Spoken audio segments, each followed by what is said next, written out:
Thank you, Pete, Toastmaster, fellow Toasties and guests. The law of inspired action. Is it a woo-woo, airy-fairy manifesting technique? For me, it's not. So today, this morning, I'm going to share with you my experience with the law of inspired action. First, I'm going to explain what that is. So the law of inspired action states that in order to manifest what I desire, I must take intentional, aligned actions towards my goals, guided by my intuition, clarity, and inner knowing, not from a place of fear or force or pressure. It has to be guided and natural. I'm going to share a story with you. So at age 22, I quit my job in radio, and I decided to move to LA and have a crack for the summer at working in the entertainment industry. I wasn't attached to the outcome. I had a lot of money saved up. I bought my ticket. I arrived at LAX and I caught a taxi to the Venice Beach hostel. Checked in, I had to sleep because I was really tired, and the next morning I went to the massage parlour for a massage because I was so exhausted, a regular massage. And What is regular? I'm there and the lady's asking me, how do you spell your last name? Or how do I spell my last name? And it's difficult to spell and pronounce here in Australia, and the same thing in America, so I'm spelling it out. And behind me there's a guy, and after I give this lady my name, he comes up to me and he goes, "Excuse me, this is going to sound crazy." He goes, "But you wouldn't happen to have a brother called Emilio?" And straight away I'm thinking, oh my God, my brother stitched me up. How did he do this though? I'm in a country of 330 million people. It's my first full day there. How did he know and set this all up?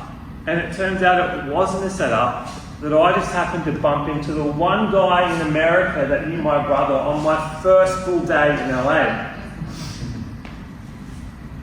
So after my massage, we exchanged numbers. This guy ends up being my friend in LA. He gives me a lift back to my hostel. He pulls out his phone. He calls his friend Patrick, who owns a bunch of real estate in LA, and sets me up with my studio on the beach for $200 a week cash in hand on my first day in LA. And how good is this? And then the next day, the Bartman, which is what his name is, he invites me to the Cheesecake Factory for lunch. I go there, I sit down, I'm still in this relaxed mode. I've just arrived and all the doors are open for me, metaphorically speaking.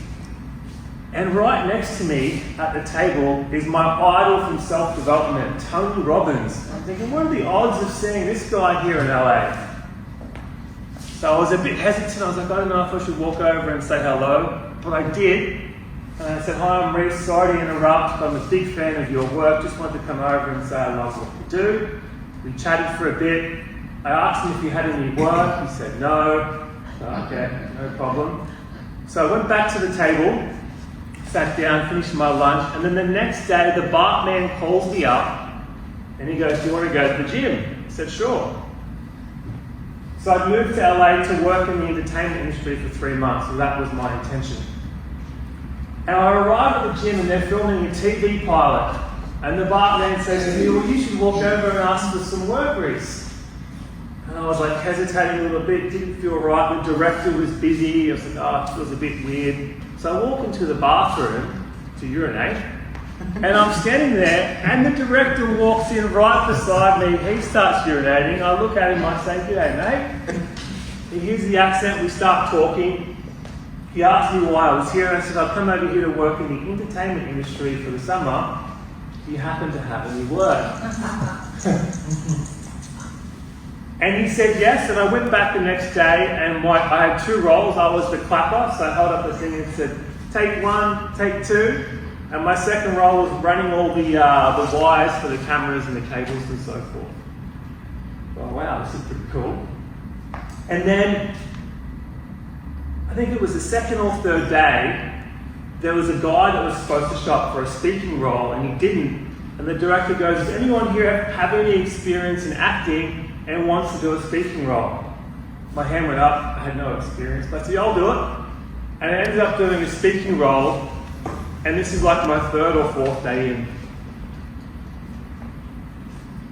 And then that role on Rick's Place, which was a TV pilot, led on to other referrals for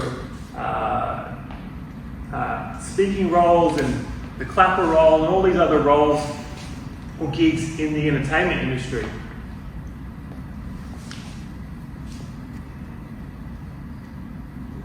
And towards the end of my 3-month visa, I started to be a little bit anxious, a little bit fearful, because my visa was running up and I had to go back to Australia.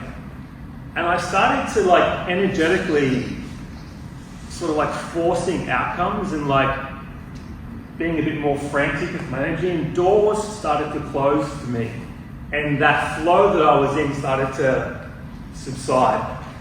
I stopped taking inspired action. I started taking more anxious action, and outcomes stopped being so effortless. I was still having success and a great time. However, I remember that feeling of the flow state starting to switch off. And it was an interesting experience to witness. So I'll end on this. If the law of inspired action is real, and the outcomes and things we desire can happen more effortlessly in our lives, then where in your life are you being called now to move to? And if you listened to that feeling and that intuition in your heart and your head and finally took that step, what would that step be? The law of inspired action, that's my experience with it. Thank you for listening, Toastmasters and Toasties.